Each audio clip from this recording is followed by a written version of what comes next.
Good morning po sa inyo lahat, and this is the wonderful day that the Lord has made for us.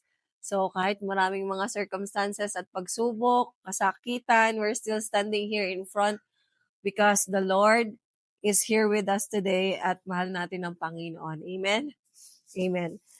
So, napakaganda po ng topic natin today because our topic is renewing our minds. Paano ba natin babaguhin kung ano yung nasa isip natin, yung old thinking natin. Buksan po natin ang ating Bible sa Romans 12:1 verse 1 to 2. Sabi doon, "Therefore I urge you, brothers and sisters, in view of God's mercy, to offer bodies as a living sacrifice, holy and pleasing to God. This is your true and proper worship. Do not conform to the pattern of this world, but be transformed by the renewing of your mind. Then you will be able to test and approve what God's will is, His good, pleasing, and perfect will." Amen. Ito po yung nasusulat sa Romans 12 verse 1. At ito po ay, sino pong nagsasalita dito? Ang nagsasalita po dito ay si Apostle Paul.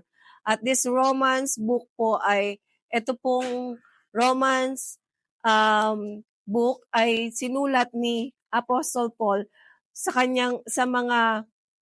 mga tao noon para mapakita nila maisagawa ang buhay bilang isang Kristiyano.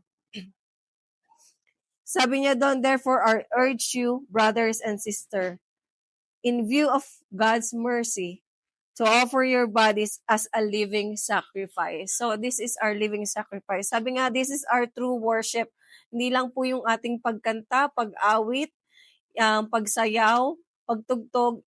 Hindi lang po yun yung worship, but God wants us to give our living sacrifice sa Panginoon, na magbigay tayo ng maayos na kaisipan. Amen? Ang pag-iisip natin ay kagaya ng Panginoon, and mag-transform tayo from old self to new self na meron tayo. Basahin po natin siya sa Tagalog para po mas maintindihan natin. "Kaya nga mga kapatid, alang-alang sa masaganang habag ng Diyos sa atin, ako'y nakikiusap sa inyo na ialay ninyo ang inyong sarili bilang isang handog na buhay, banal at kalugod-lugod sa Diyos. Ito ang karapat-dapat na pagsamba ninyo sa Diyos." Amen? Sabi niya doon, ito ang karapat-dapat na pagsamba sa Diyos. At huwag kayong makiayon sa takbo ng mundong ito. Sa halip, hayaan ninyong baguhin ng Diyos ang inyong pag-iisip upang maunawaan ninyo ang kanyang kalooban. Sa gayon, magagawa ninyo kung ano ang mabuti, kalugod-lugod at ganap ng kaloob ng Diyos. Kalooban ng Diyos. Amen. Napakalinaw po na sinasabi ng Panginoon. This is the command of God. But God, the Lord did not make us to become a robot na susundan lang natin siya, kanyang utos. Amen. The Lord gave us a free will. Free will na binigay sa atin ng Panginoon. Pero, alam niyo po, dito po, hindi talaga, si Apostle Paul po ay ini-encourage niya yung mga brothers and sisters noon na mananampalataya sa Panginoon na i-offer ang kanilang buhay as a living sacrifice sa Panginoon. Holy and pleasing to God. Ano po ba yung holy and pleasing? Ito yung kalugod-lugod sa harapan ng Panginoon. Mag-isip po tayo ng mga bagay na kalugod-lugod sa Panginoon. This is your true and proper worship. Kahit na po minsan sa loob ng church, kalimitan ng mga Kristiyano po, tayo po ay pupunta ng church, mag-praise and worship, pero paglabas po ng simbahan, iba na po yung ating ginagawa, hindi nakalugod-lugod at naayon sa Panginoon. Amen? Sabi ng Lord, He must give our body as a living sacrifice. Amen? And do not conform to the pattern of this world. Wag daw tayong makiayon sa takbo ng mundong ito, lalo na po ngayon, this is a new generation. Napakarami na pong mga situations na akala natin ay okay lang. Pero hindi pala kalugod-lugod yun sa harapan ng Panginoon. Nagiging normal na lang siya sa paningin ng tao, pero sa harapan ng Panginoon, hindi po ito kalugod-lugod. Do not conform to the pattern of this world, but be transformed by renewing of your mind.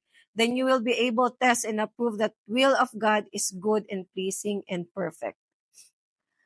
How you will renew your mind. Paano po ba natin i-renew ang mind natin? Of course, number 1 po, ang susi po dyan, the key is to have a relationship sa Panginoon. Kapag hindi po natin tinanggap ang Panginoon as our Lord and Savior sa buhay natin at hindi po tayo nag-decide na baguhin ang ating sarili sa harapan ng Panginoon, hindi po natin magagawa itong renewing of mind. Because renewing of mind po is a process, hindi po siya masabi natin na bukas iba na yung pag-iisip ko. Pag nag-decide ka ngayon, bukas iba na siya agad. Hindi po. It is a process. How you will renew your mind? Basahin po natin sa Colossians 3:1-2. Sabi doon, since then you have been raised with Christ. Set your heart and things above where Christ is, seated at the right hand of God. Set your minds on things above, not on earthly things. For you died and your life is now hidden in the Christ in God. When Christ, who is your life, appears, then you also will appear with Him in glory. Kaya nga po sabi ko kanina, hindi tayo makakapag-renew ng ating kaisipan, ng ating mind, if we are not reborn, if we are not born again. Ibig po sabihin, hindi pa tayo nagkaroon ng acceptance sa Panginoon. We need salvation from the Lord. Paano po ba tayo magkakaroon ng salvation? Sabi nga, repent your sins, pagsisihan natin ang ating mga kasalanan, walang naging matuwid ni isa, kahit isa, wala ninuman, kundi ang Panginoon lang. Lahat ng tao po ay nagkasala. So, humingi tayo ng kapatawaran sa Panginoon. At pangalawa, tanggapin natin ang Diyos sa ating buhay, isuko natin ang buhay natin sa Kanya and accept Him as our Lord and Savior. And then mag-decide po tayo na lumakad sa Panginoon. Kagaya po ng topic natin nung nakaraan, as our own identity in Christ, ano po yun? That we are a new creation. For I am no longer live, but Christ who lives in me. Namatay na po tayo sa old self. At ngayon po ay nabubuhay na tayo. Para pong nakalagay dito, for you died in chapter 3 in Colossians 3, verse 3. For you died and your life is now hidden in Christ. Ibig sabihin, namatay ka na sa old self mo. Ikaw ay new creation na. At ang buhay mo na ay nasa Panginoon na ngayon. Sabi doon, when Christ, who is your life, appears, then you also appear with Him in His glory. So iba na po yung buhay natin, nabubuhay sa Panginoon, na tayo sa Panginoon. Tandaan po natin, we cannot renew our mind if we don't have this salvation. Pag wala tayong connection sa Panginoon, pag wala tayong relationship sa Panginoon, kapag hindi tayo na born again. Amen? Tatandaan po natin dito sa Colossians 3 verse 1 that we are died already in our old self at nabuhay na tayong muli sa Panginoon. Amen. How to renew your mind? Number 1, sabi doon sa Colossians 3 verse 1 and to 4. Sabi doon, set your thoughts on above. Ano po ba yung mga bagay na kalugod-lugod at tungkol sa kanyang kaharian? Of course po, ang mga bagay nito ay ang lahat ng mga nasusulat sa aklat aklat sa Bible, sa salita ng Panginoon, His words, and also yung mga gawain natin sa Panginoon. Set your thoughts on above. Kasi po, habang nandito tayo sa lupa, sabi nga, we have to live our life. Sabi ng iba, live our life to the fullest. Hanggat naubuhay tayo, magpakasaya daw tayo. Pero hindi nila nalalaman that our life is not end here on earth. But meron pa tayong second life. It is our true journey sa buhay natin. Tatahakin natin dito. Kumbaga, we are just planting our life here at merong result. Kung ang result natin na ginawa natin sa mundong ito ay kalugod-lugod sa Panginoon, tayo ay mapupunta sa langit. At kung hindi natin inukol sa Panginoon ang buhay natin dito, dalawa lang po ang pupuntahan natin, heaven and hell. Amen? Sabi nga, set your thoughts on above. I-set down natin yung ating pag-iisip sa mga gawain sa Panginoon. Sa nakakalugod sa Panginoon. Ano po ba yung mga bagay na nakakalugod sa Panginoon? Number 1, our Great Commission. Ano pong Great Commission natin? Love God and love people. Share His Word ng salvation kung mahal po natin ang Panginoon and we have our personal relationship with Him. Meron tayong akmang relasyon sa Panginoon. Meron tayong maayos na relasyon sa Panginoon. We have our intimate relationship sa Panginoon. Mararamdaman din natin kung paano magmahal ang Panginoon sa atin. Yun din ang ibibigay nating pagmamahal sa ibang tao. Amen? If we receive salvation from the Lord, of course, mahal natin yung ating mga pamilya o kakilala. Ayaw din natin silang mapahamak. Kaya we will share the gospel to them, ang mabuting balita. Amen? Let's do our Great Commission sa Panginoon. That's how we set our thoughts on above. Then do kindness. Yung kindness po, hindi nga po natin, itong good deeds po, ay hindi po ito makakapagligtas sa atin. Pero kahit hindi po siya makakapagpaligtas sa atin, but this is a fruit of our salvation. Amen? Good deeds is a fruit of our salvation sa Panginoon. Ito po'y bunga ng ating relasyon sa Panginoon, ang pagkakaligtas natin. Because this is a fruit of our new and renewed mind. And number 2, be in His presence. Kasi po sabi doon sa Colossians 3, verse 4, sabi doon, when Christ, who is your life, appears, when you also appears with Him in His glory. Kapag nasa iyo na po ang Panginoon, nasa iyo na rin. When Christ, who is your life, kung ang buhay mo ay sa Panginoon, yun po ang nakikita sa ating buhay. So, be in His presence. Kailangan po, we are in His presence. Amen? Be in His presence every time. Paano po natin i-maintain yung presence natin, yung presensya natin ng Panginoon sa buhay natin? Number 1 is our personal devotion. Prayer time, Bible reading. Get more intimate to Him. Amen? Yan, be in His presence. And number 3, set your eyes in God's things and not in this world.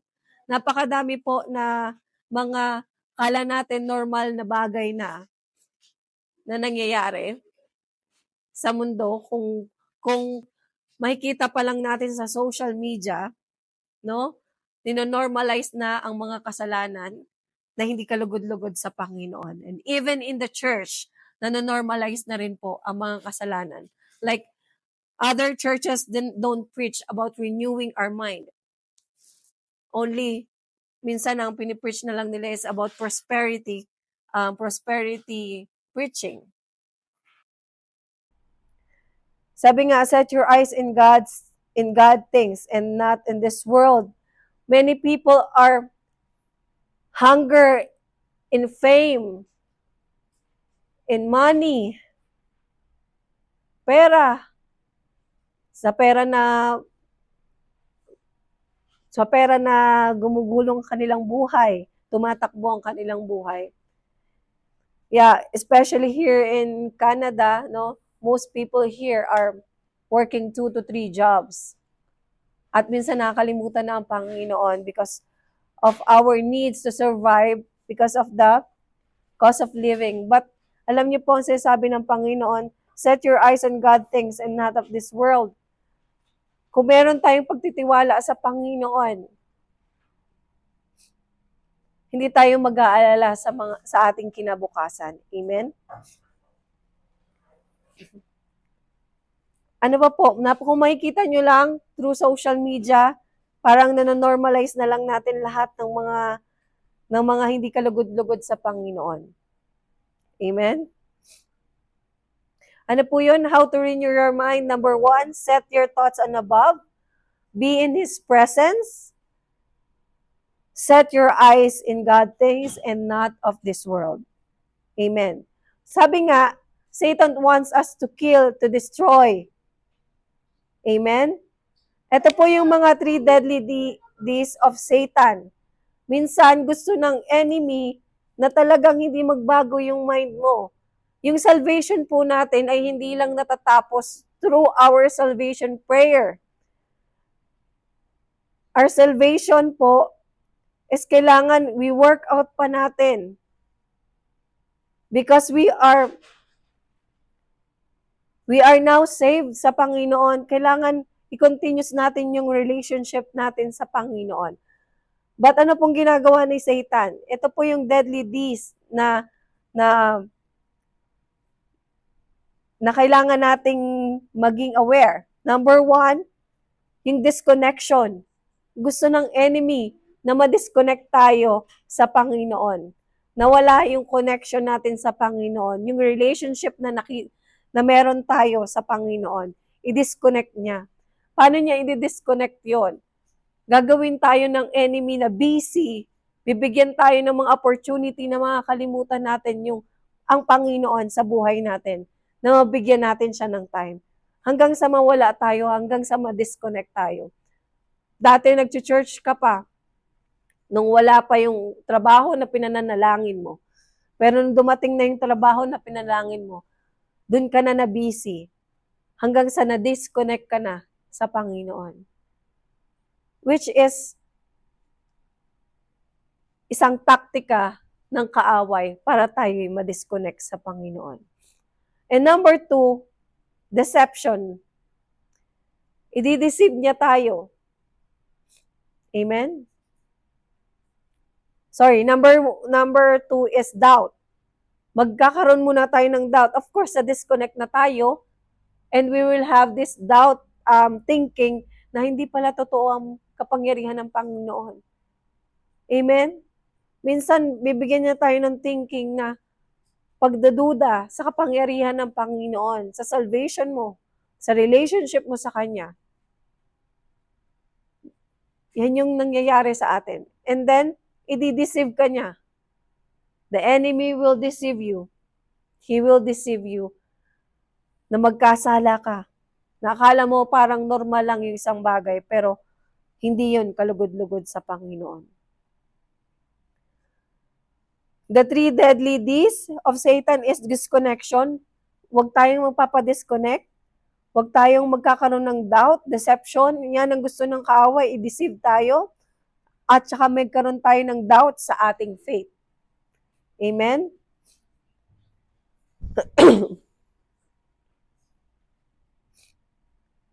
Sabi nga, renewing of mind, your mind is a process. Hindi po siya overnight, iba na yung pag-iisip mo, it is a process. Proseso po siya na dapat nating tahakin. Amen?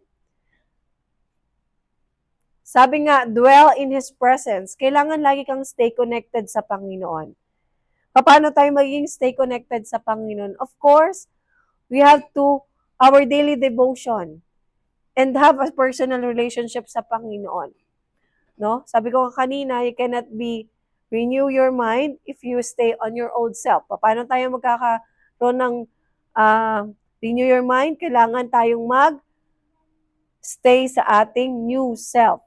So sabi nga ng Panginoon, there is no more condemnation sa harapan ng Panginoon. Kung ano man yung nakaraan mo, iwanan mo na yan. 360 degree at 180 degree. Hindi 360 na ikot, pagkaikot mo, balik ka ulit sa sarili mo. It is 180 degree. Parang ganito po. Pag nasa harapan niyo ako, talikod, ayan, huwag ka nang lilingon. Amen? Sino nga po ba yung sinabi ng Panginoon na sabi niya, tumakbo kayo yung buong pamilya at wag kayong lilingon sa Sodoma and Gomorrah. Tama? Binilinan niya yung pamilya na yon na wag kayong lilingon habang pinaparusahan niya yung pero nung ginawa niya, lumingon siya. Kaya siya ay naging bato. So sabi ng Panginoon, 180 degree tumalikod ka sa kasalanan. Amen? Kalimutan mo na, huwag ka nang lilingon. Amen? Dwell in His presence. And number 2, be a victor. Ang mind po natin is in a battlefield every day and every minute, even natutulog tayo. This is a battle in our mind that evil and the Holy Spirit. And it's up to you to decide who you're going to be a master. Kung sino yung susundin mo in your mind.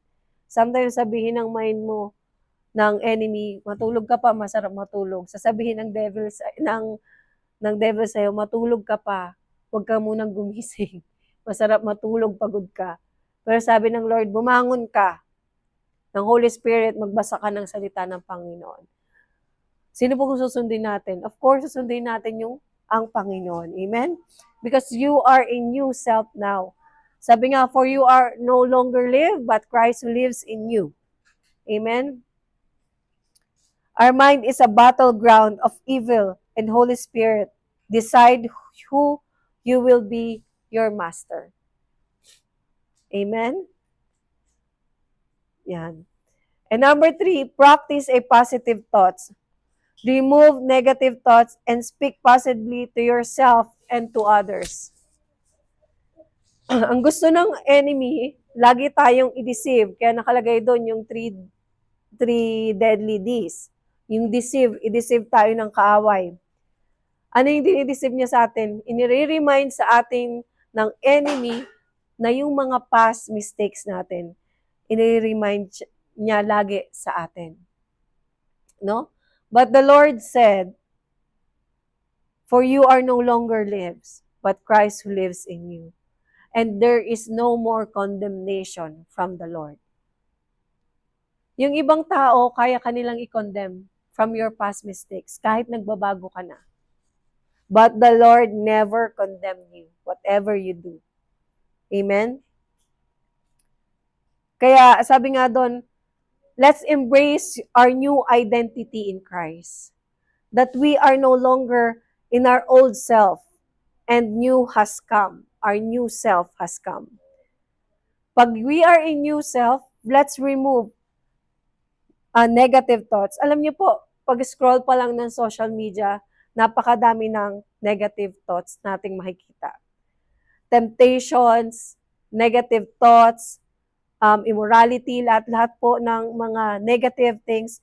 Kaya nga po, the window of our mind is our eyes. Kung ano po yung nakikita natin, lagi nating pinapanood, diyan po na tayo titirahin ng kaaway.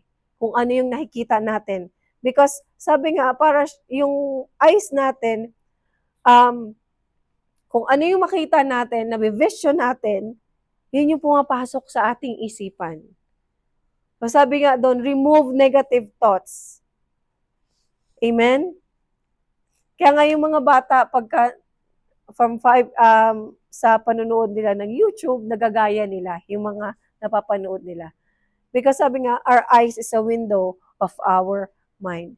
So kaya, dahil nga we are renewed and we are in our new self, tinanggap na natin ang Panginoon sa buhay natin, we have our new identity, ngayon, kailangan na natin piliin kung ano yung mga bagay na dapat natin panuorin o scroll sa social media na magpapalapit sa'yo sa Panginoon. It's up to you to decide whether who will you follow, the Holy Spirit or the evil. Sabi nga, dito sa renewing your mind is a process is be a victor, di ba? Our mind is a battleground. So it's up to you that you will be your master. Is it the enemy or the Holy Spirit? The evil or the Holy Spirit? So we have to practice a positive thoughts. Remove negative things. Choose what we read and what we listen. Piliin natin yung mga bagay na dapat nating panoorin sa social media at pakinggan. Napakadaming ginagamit ang kaaway through social media sa buhay natin. Amen? Para lalo tayong ma-deceive. So, wag tayong magpapatalo sa enemy. Sabi nga sa 1 Peter 5 verse 8, sa New International Version, be alert of a sober mind. Your enemy, the devil, prowls around like a roaring lion, looking for someone to devour. Maging alert daw tayo. And sober mind. Ano ba bang Tagalog ng sober mind? Basahin nga natin siya sa Tagalog. Sa 1 Peter 5 verse 8.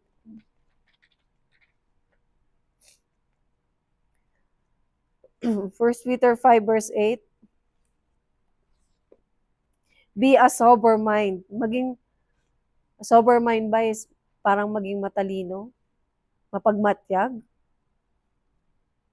Amen? Be a sober mind.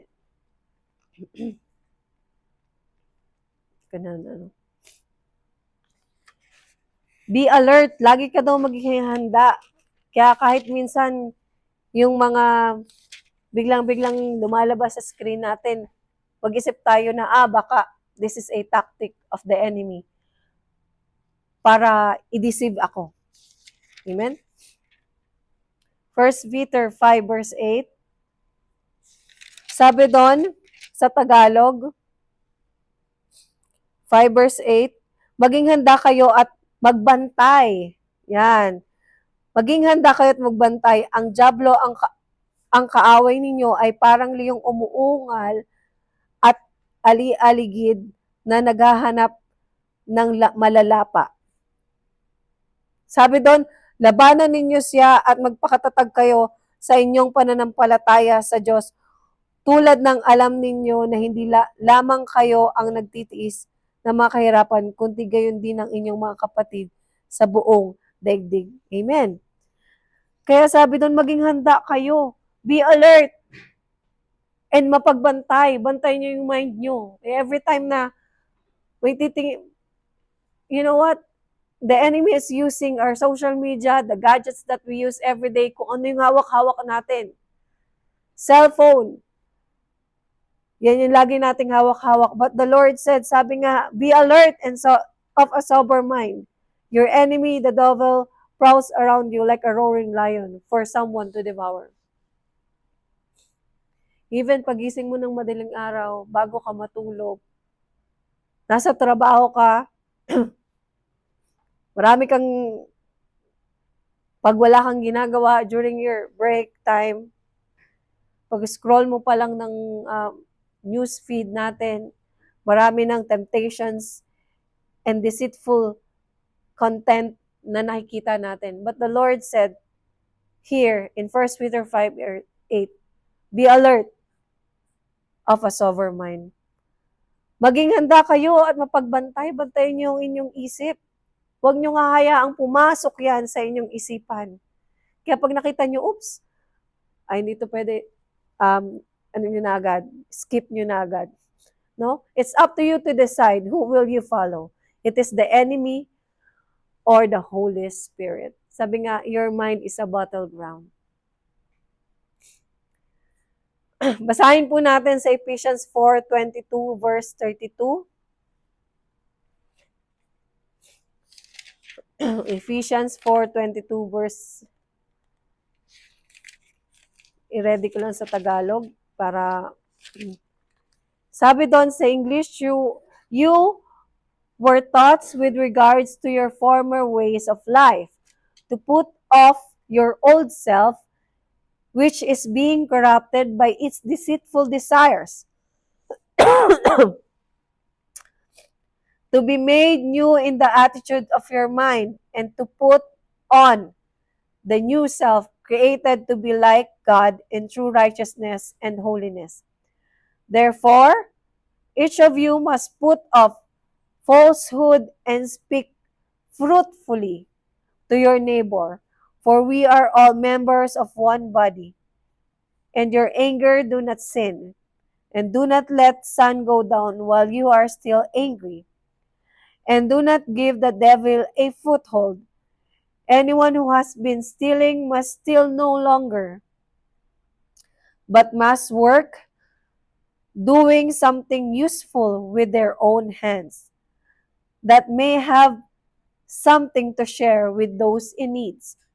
Do not let any unwholesome talk come out to your mouth, but only what is helpful to building others up, up according to their needs, that it may benefit those who listen.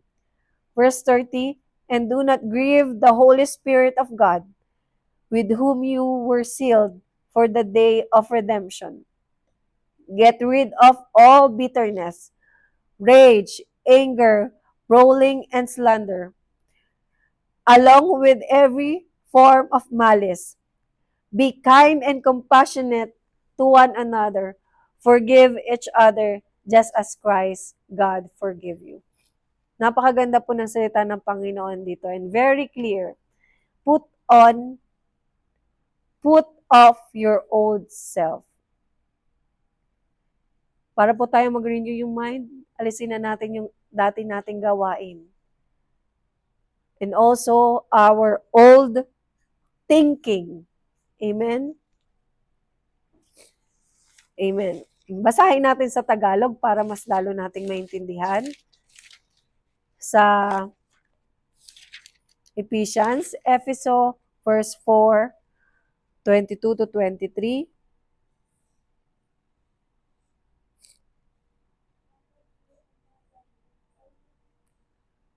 Iwan na ninyo ang dati ninyong pamumuhay. Amen. Hubarin na ninyo ang inyong dating pagkatao na nasisira dahil sa masamang pagnanasa.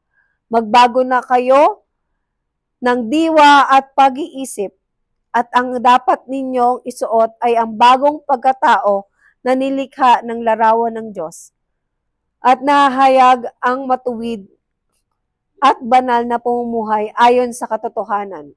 Verse 25, dahil dito, itakwil na natin ang pagsisinungaling, at tayong lahat ay magsabi na ng totoo sa isa't isa, sapagkat tayo'y bahagi ng iisang katawan. Kung magagalit man kayo, iwasan ninyo ang kayo'y magkasala.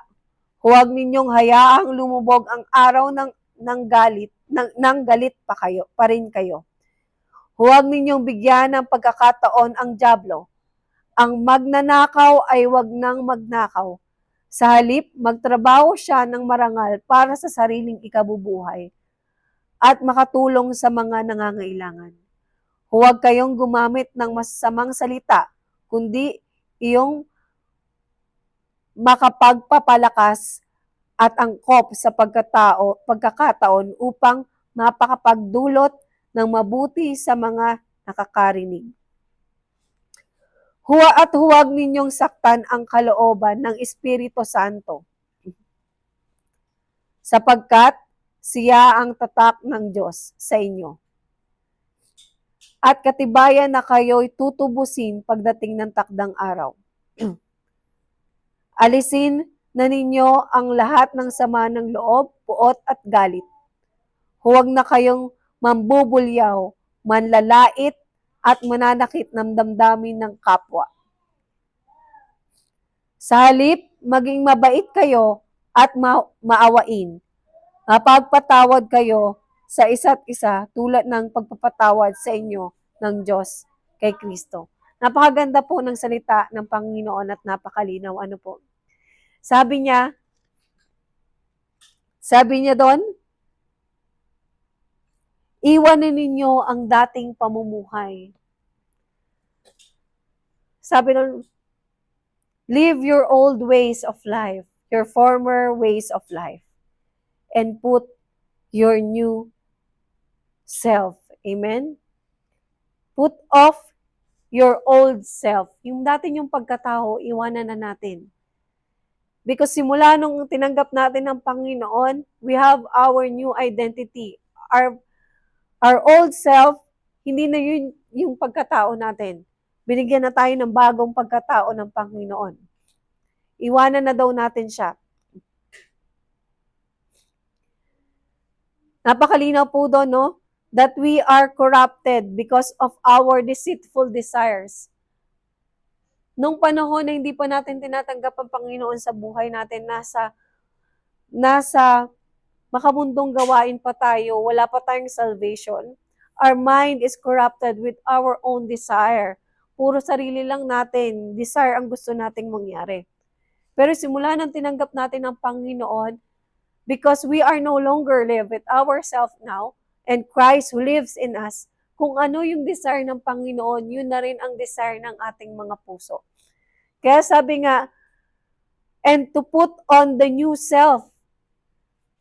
Let's embrace our new identity in Christ, that we are new creation. We have our new mindset. We have our new self na binigay ang Panginoon sa atin.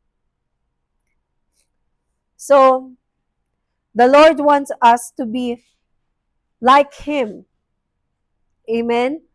Kagaya ng kanyang pag-iisip. Sabi nga doon, therefore, put off falsehood and speak truthfully. Yung falsehood, yung kasinungalingan. Yung pagsisinungaling, white lies man yan or lies man yan. But the Lord said, huwag ka nang magsinungaling. Put off your falsehood and speak fruitfully. Magsalita daw tayo ng katotohanan. Amen? Lalo na sa ating, sa bawat isa sa atin, because we are all in one body ng Panginoon. For we are all member of one body, which is body in Christ. Amen? Sa bawat isa. Speak fruitfully. Remove the falsehood and put on the fruitful things. Amen? And sabi doon, in your anger, do not be sin. Okay lang po magalit tayo. Minsan, we have these emotions na talagang we have anger na meron talaga ang tao. But sabi ng Lord, but don't let sun go down where you're still angry. Kailangan kung magalit ka ngayon, magalit ka lang at palipasin mo ito nang hindi lilipas sa buong mga hapon. Amen? Huwag daw natin bigyan ng foothold ang kaaway. Huwag natin siyang bigyan ng dahilan para tayo ay ma-deceive niya. Amen? Kung tayo daw, everyone who was stealing must know stealing. Kung yung old self mo, you are stealing, your new self now is no longer stealing but doing good work things. Doing good things para makatulong sa ibang tao. Amen? And do not let unwholesome talk put away. Put off your unwholesome talk. Kung mahilig po kayong magsalita before ng bad words and dirty talks, kailangan po i-remove na natin yun. At sabi ng Panginoon, do not let unwholesome talk come out to your mouth, but only what is helpful, building others according to their needs. Kung ano lang po yung mga katulong. Minsan, hindi lang din yung pagmumura, hindi lang din yung pagsasalita ng wholesome talk. Sometimes yung pagbibigay natin ng comment sa ibang tao, pag-iisip natin ng hindi maganda sa ibang tao, makitaan lang natin ng konting, ay, ganito pala siya, ganito pala siya. Yung unwholesome talk, sabi ng Panginoon, magsalita lang daw tayo which is helpful to others. Amen? Pero sabi ng Lord, open rebuke is better than secret love, di ba? Kung meron kang nakikitang hindi maganda sa yung kapatid o sa yung kakilala, ano po ang mas mabuting gawin? Kesa po sabihin natin sa ibang tao na ay ganito si ano, nakita ko siya na ganito, kasi po ang tawag doon pagchichismis, hindi po pag-share. Ganito, that we don't have proof at hindi man lang natin chinek in yung ibang tao. Ano po yung check-in? I-check natin siya. Through communication, we can talk to him personally, her personally na, uy, parang napansin ko na ganito ka, parang masungit ka kanina. Bakit meron bang problema? That is perception checking. I-check muna natin siya. Amen? Hindi yung we will jump into conclusion at sasabihin natin sa ibang tao. Yun po yung sinasabi ng Panginoon na open rebuke is better than secret love. We can communicate to the person. Sabihin natin agad sa kanya na, alam mo, napansin ko na ganito ka. Nangyari ka. Meron ka bang problema? You can open to me. Hindi po yung gagawin natin na, alam mo si ganito, sa kaibang kapatiran, sasabihin natin, alam mo si ganito, nakita ko ganyan. Bakit kaya ganito, ganyan? Alam niyo po, hindi po yan siya, makakatulong. Because that is what we call unwholesome talk lang. We need to build kumbaga, magkaroon tayo ng open communication. But the Lord said, speak what is helpful. Kung ano lang ba yung makakatulong sa iyong kapatid. Amen? And do not grieve the Holy Spirit with whom sealed for. Huwag daw natin i-grieve ang Holy Spirit. Kasi pag ginawa natin yung mga bagay na yan, yung mga dapat nating i-put off, ay hindi pa rin natin tinatagkal, ginigrieve natin yung Holy Spirit. Amen? Which is, sabi ng Lord, whom you were sealed from the day of redemption. Simula nung tayong tinanggap natin ng Panginoon, na-redeem tayo, simula sa kasalanan, we are already have sealed from the Lord. Amen? Amen. And then, lastly po, get rid of bitterness, rage and anger, brawling and slander, along with every form of malice. Yan, tanggalin po natin yung bitterness, jealousy, pagkagalit, slander. Ano ba yung slander?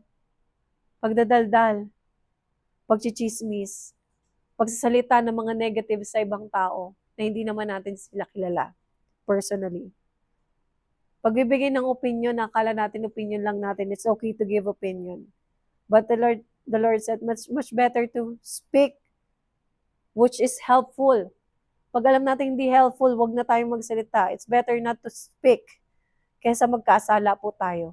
Amen?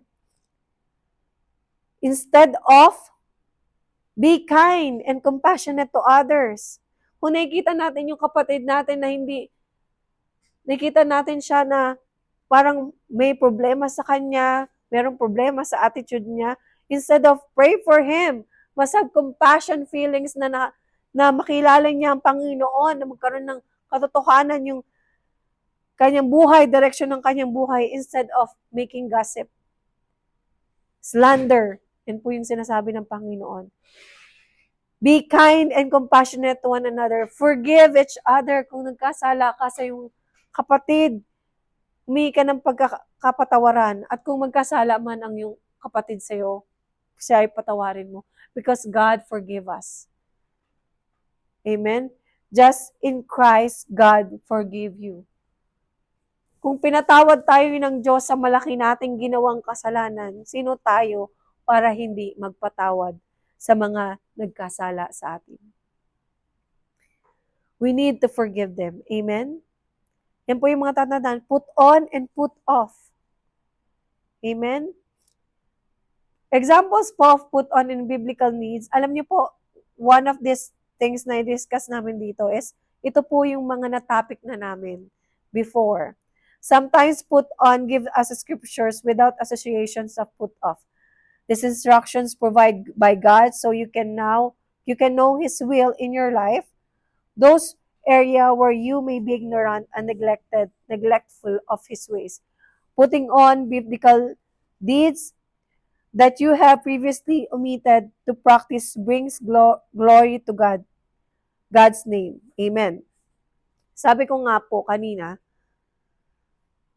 paano tayo magiging sa renewing of mind, dwell in His presence, right? O, sa una. Set your thoughts on above. Paano po yung set your thoughts on above? Isa pa pong example dyan is make disciples, baptize, and teach them from Matthew 28:19 to 20. Yan po yung ibigay natin, yung our Great Commission. And number 2, do all in the name of the Lord Jesus. Give thanks through Christ. Alam niyo po, murmuring, para po maiwasan natin yung pagmumurmur, reklamo sa buhay. Alam ko marami po tayong circumstances. But kapalit po ng murmuring, since you are new created from God, you are a new creation, alisin po natin yung pagmumurmur. Gawin po natin yung mapagpasalamat tayo sa Panginoon para lalo niya tayong bless sa buhay natin. Remove all murmuring thoughts. Reklamo, Lord, bakit ganito? Ganito na naman yung buhay ko. Nagtatrabaho ko, ganito pa rin. Ganito pa rin. Yung marami pong reklamo sa mind natin. Sabi nga the Lord, do all in the name of the Lord Jesus. Give thanks to God through Christ. Ibig sabihin, mapagpasalamat po. Paltan po natin yung murmuring ng thankful heart and thankful thoughts. Magpasalamat po tayo sa Panginoon every time. Lord, thank you for these circumstances. Kahit mahirap magpasalamat through our circumstances, magpasalamat pa rin tayo sa Panginoon. Kasi alam natin na when we thank God for our circumstances, He will give us way in our circumstances. Amen? And number 3, put on the full armor of God and stand firm. Ito po yung diniscuss ni Brother Rafi nung nakaraan, the put full armor of God para manalo po tayo so that we can be a victor. Kaya nga sabi ko kanina, doon sa steps na gagawin natin, be a victor. Because our mind is a battlefield. So we have to put on the full armor of God. Ano po yung full armor of God? Breastplate of righteousness. Shield of faith. Ano pa po kung natatandaan ninyo? Shield of faith. Lahat po yan ng full armor of God. Sa Ephesians 6:13 verse 20. Basahin po natin para ma-recall ulit tayo. Ephesians 6 verse 13 to 20. Babasahin lang po natin ng mabilis. Sabi sa 16, lagi ninyong gawing panangga sa pananampalataya na siyang papatay sa lahat ng nagliliyab na palaso ng dyablo. Isuot ninyo ang helmet ng kaligtasan. This is the helmet of salvation. At gamitin ng tabak ng Espiritu, sword of the Spirit, na walang iba kundi ang salita ng Panginoon. This is the word of God.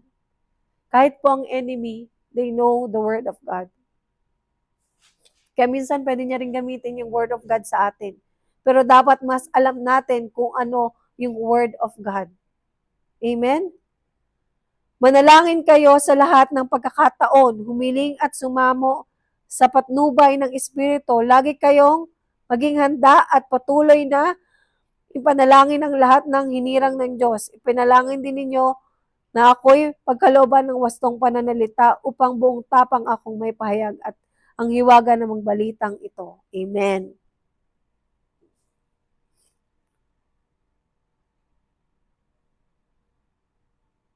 Amen. That is the full armor of God. Amen? Lagi daw natin to.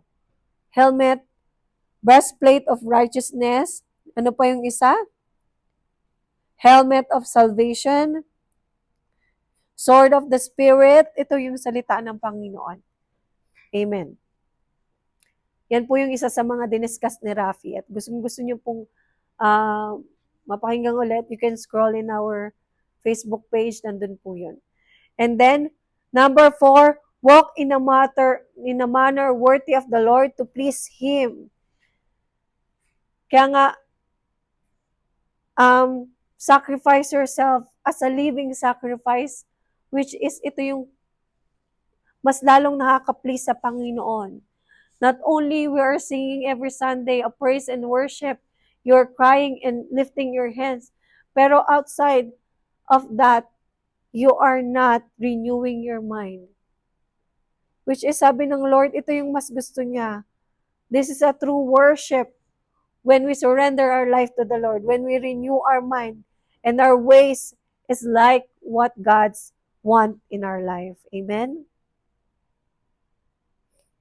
And number 5, ito po yung dinaskas ko rin nung nakaraan, is rejoice always, pray without ceasing, in everything give thanks. Lagi po tayong manalangin.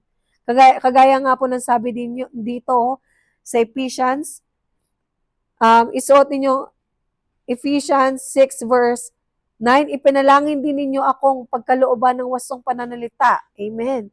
Parang ganun po, lagi po tayong manalangin. Lagi pong ginagamit ang panalangin because prayer has a power. Prayer is our weapon para mapagtagumpayan po natin lahat ng bagay. Let's pray without ceasing. Nang walang humpay. Lagi magsaya tayo sa Panginoon at manalangin at laging magpasalamat. Amen? To renew our mind. Amen. And that is our responsibilities towards God. Amen. Paano po natin i-renew ang ating mind? Number 1, dwell in His presence, be a victor. Gawin po natin, ilagay po natin yung full armor of God, and then choose who is your real master. It is the evil or the Holy Spirit, but God wants, because you are a son of God, your master is Jesus Christ and the Holy Spirit. And practice a positive thoughts. Amen? Iwasan din natin yung mga 3Ds, yung doubt, deception, and disconnection. So we have to be we have to be connected every time sa Panginoon. Which is, when we are, na-receive natin yung salvation, we are already sealed from the day of our redemption. Amen? And renewing of our mind is in a process. Pero po, sabi ng Panginoon, what we are going to do is, lagi nating i-put on our new identity in Christ, our new self, and put off our old ways, our former life. Amen? Tayo pong lahat ay manalangin. Panginoon, maraming salamat po that you give us the power, Lord God, the ability to renew our mind. Hindi mo kami, Panginoon, ginawang robot, but you give us the decision to renew our mind, Father God. Lord, maraming salamat po because you teach us a lot this morning to renew our mind, to be positive in all our ways, to rejoice in you, to pray in you, Lord God Jesus, to remove all the negative thoughts in our mind. Maraming salamat, Panginoon, dahil ikaw ang Diyos na nagbibigay sa amin ng kalakasan, katagumpayan, Panginoon, that we are a victor, Panginoon, through our daily battles, Panginoon. Because we are no longer lives now, but Christ who lives in us, Lord God Jesus. Kaya nagpapasalamat kami, Panginoon. We thank you, Jesus. Thank you for your glory. Thank you for your honor. At maraming salamat, Panginoon, sa mga makakapanood ng video na ito, sa lugaring ito, sa mga taong nakinig, Panginoon, ng iyong salita. Pagpalain mo sila, Panginoon. And give them the heart the heart that wants to serve you, to follow you, Lord God Jesus. A heart wants to surrender your life to you, Panginoon. And the heart that we will stand our new identity in you, Father God. Maraming salamat, Panginoon. Nagkakatiwala po namin sa iyo ang lahat-lahat ng papuri at pasasalamat. Sa pangalan ni Jesus. Amen and amen. Hallelujah, hallelujah, oh, with every shimmering melody, I feel it in my soul. Hallelujah, hallelujah, can't you see it in this electronic symphony? God's love sent